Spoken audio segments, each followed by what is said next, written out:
resting Grinch face. Am I right?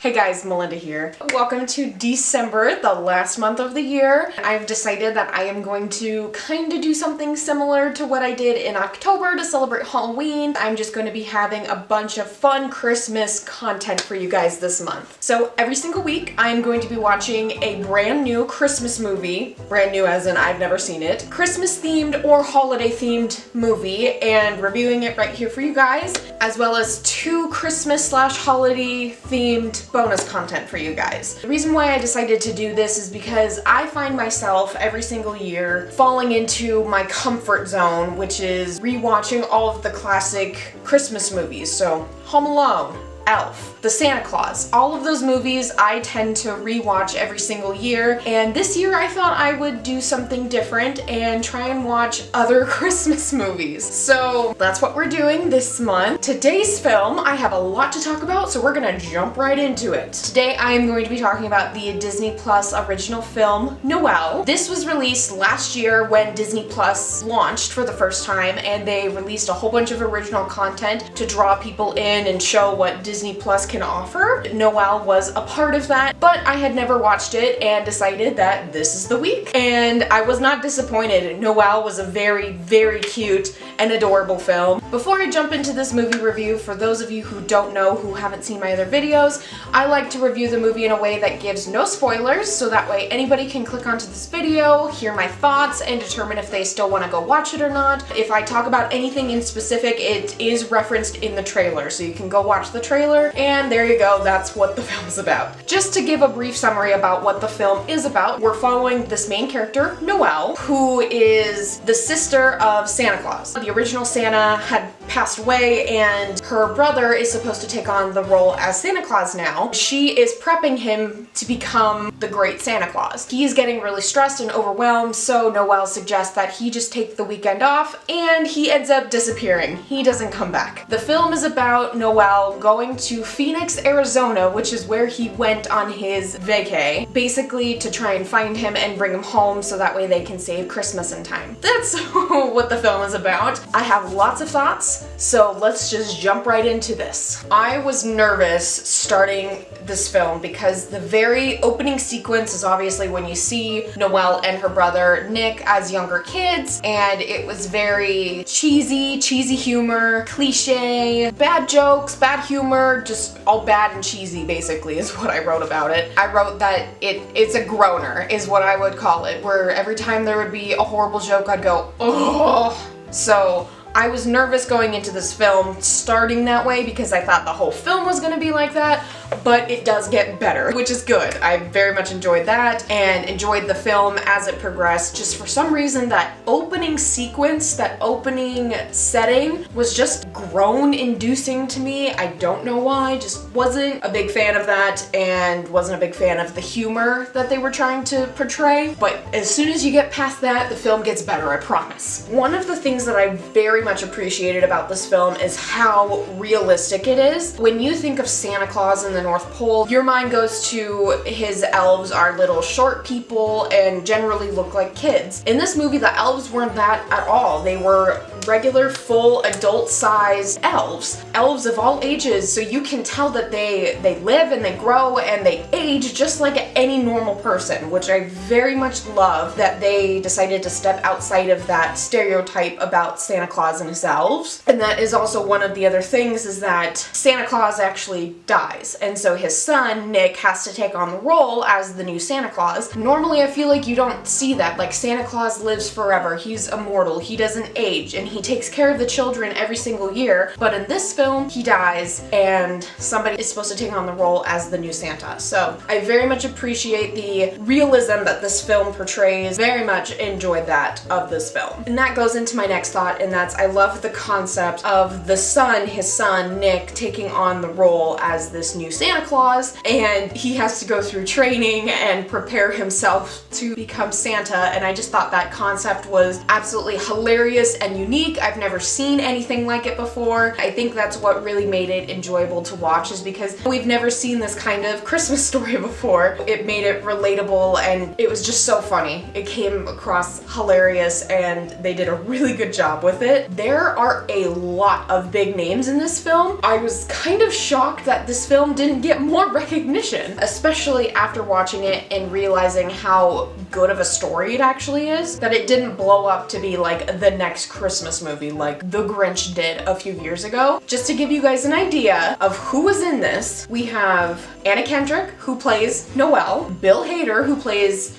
the brother, Nick, Shirley MacLaine, who plays Elf Polly, who is kind of like the mentor during this entire film, Julie Haggerty, who plays Mom, and we also have Billy Eichner, who plays the cousin, Gabe. So many big names that I feel like just really added to it, especially with Billy Eichner and Bill Hader and Anna Kendrick, because they're such comedic people that they're in hilarious films. That is something to look forward to. I thought they all did an amazing job. I really believe their roles. They just did a very great job to all of them. Anna Kendrick is hilarious. Bill Hader, hilarious. So going into some specifics about the film is that in the period when Noelle is talking to Nick and is saying, you know, you should take the weekend off, and he goes to Phoenix, Arizona for the weekend and he disappears, that scene with them sitting at the table drinking their hot cocoa saying take a vacation, to the newspapers being thrown down saying that Santa has disappeared. I did not like that quick transition between those two scenes. I think that as the audience we should have seen like a little bit of time in between. Maybe Noelle is prepping for his return after his vacation and somebody walks up to her and was like,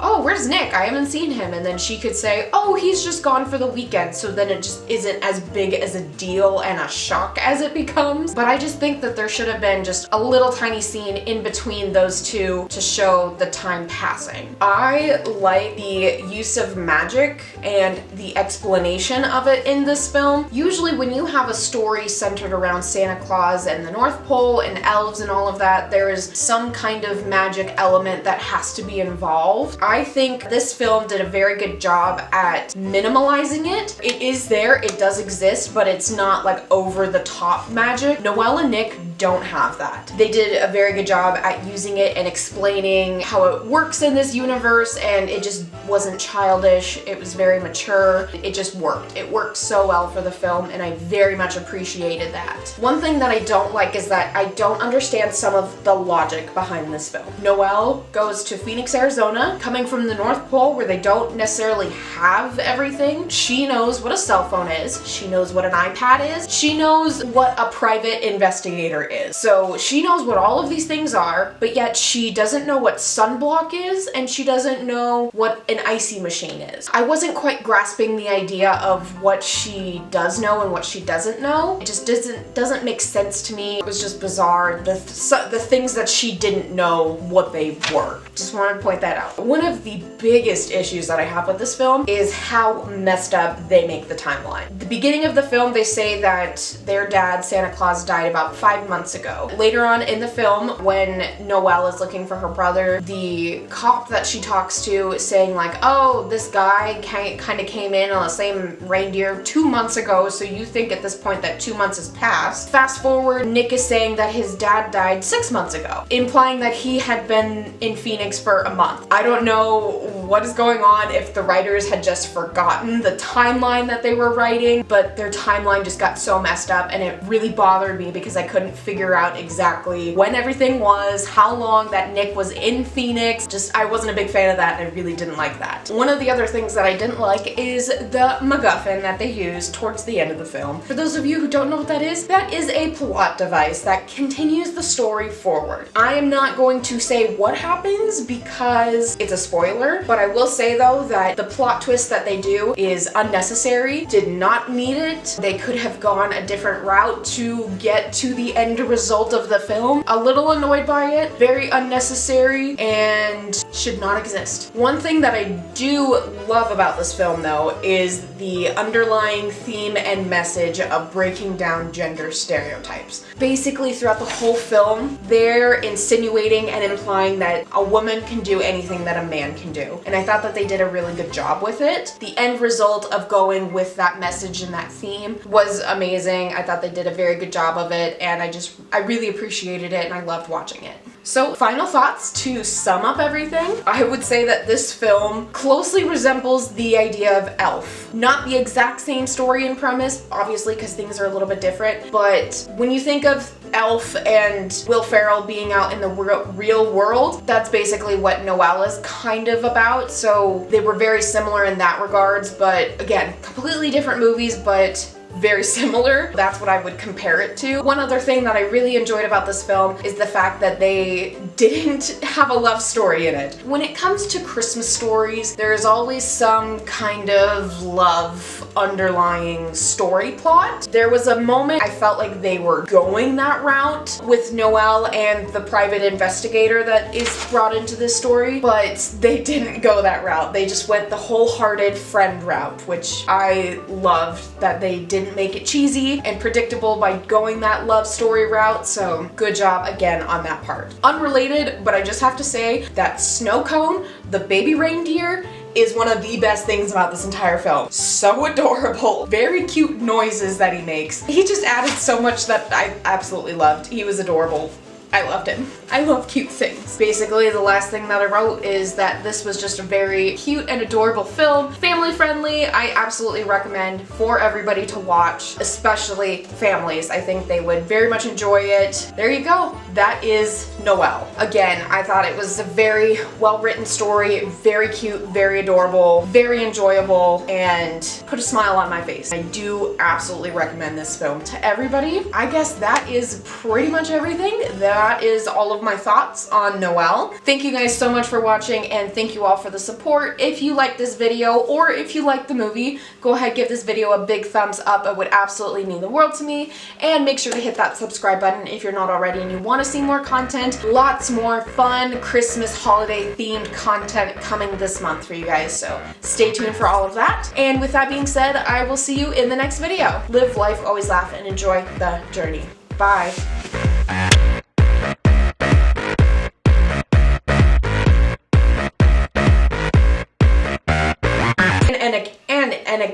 Oh.